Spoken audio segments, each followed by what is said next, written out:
BJP सांसद सुब्रत पाठक का बयान सामने आया है।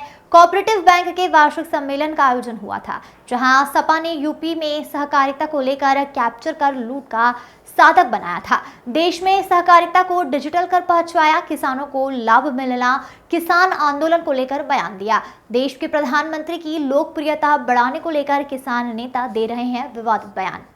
यह सब कथाकथित किसान इस तरह की मांगे लेकर आ रहे हैं जिनको कोई पूरा नहीं कर सकता। यह सब मोदी की लोकप्रियता गिराने का एक षड्यंत्र है। बहुत सारे टूट रहा है और बहुत सारे टूल फेल भी हो रहे हैं। चुनाव में ऐसे बहुत सारे टूल आएंगे। चुनाव तक राम मंदिर पर जो कहा था, कोऑपरेटिव बैंक में आए किसानों को सांसद ने संबोधित किया। आपको बता दें, फतेहगढ़ कोऑपरेटिव बैंक का यह मामला है। Bureau report.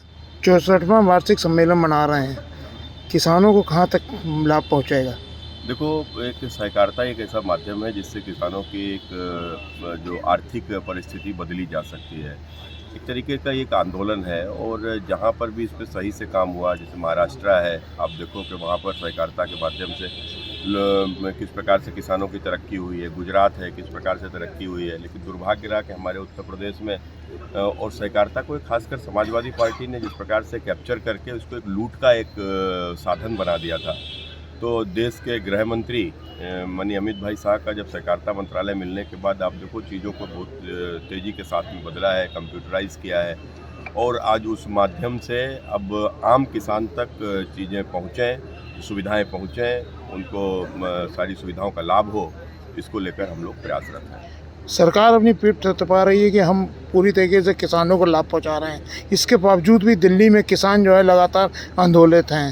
क्या लगता है? वो किसान नहीं है। आपने देखा होगा कि किस प्रकार से उसमें से उनका एक नेता बोलता है कि अब देश के प्रधानमंत्री नरेंद्र मोदी की लोकप्रियता बहुत ज़्यादा बढ़ गई है, इसको किस प्रकार से कम किया जाए, इसको किस प्रकार से बदनाम किया जाए।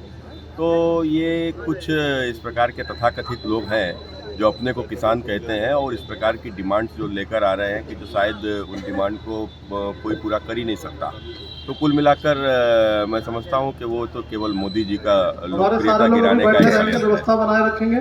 क्या 2024 के चुनाव में जो है मिशन मोदी को लेकर घबराए हुए विपक्ष इस तरीके के कदम उठा रहा है? देखो, हमने कहा ना कि देखो बहुत सारे टूल्स इस साल आए, बहुत सारे टूल्स फेल हो गए, फ्लॉप हो गए। अभी तो चुनाव में है, का टूल्स और भी होंगे आने को, लेकिन आने दो। देश की जनता सब समझ रही है, सब देख रही है।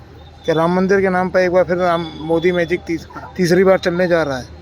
देखो, राम मंदिर के नाम पर इसको इसलिए नहीं कहना चाहिए कि राम मंदिर हमारी आस्था का विषय है। भारतीय जनता पार्टी का जो कुछ आधार है, जनाधार है, वो भगवान राम के आशीर्वाद से ही है।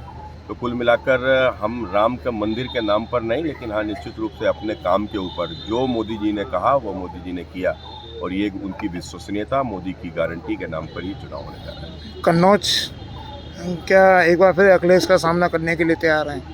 ये मेरा सौभाग्य होगा। 2009 में अखिलेश यादव मेरे खिलाफ चुनाव लड़े थे। 2009 में मैं अखिलेश यादव के खिलाफ चुनाव लड़ा था। 24 में अखिलेश मेरे खिलाफ चुनाव लड़ेंगे। क्या परिवारवाद सपा का इंडिया गठबंधन में फिर से सफल हो पाएगा, नहीं हो पाएगा? नहीं, ये परिवारवाद की आपस में लड़ाई है और अखिलेश के परिवार का लाभ हो रहा है, अन्य लोगों को नहीं हो रहा है। तो आपस का लड़ाई है, वो चलती रहेगी। ठीक।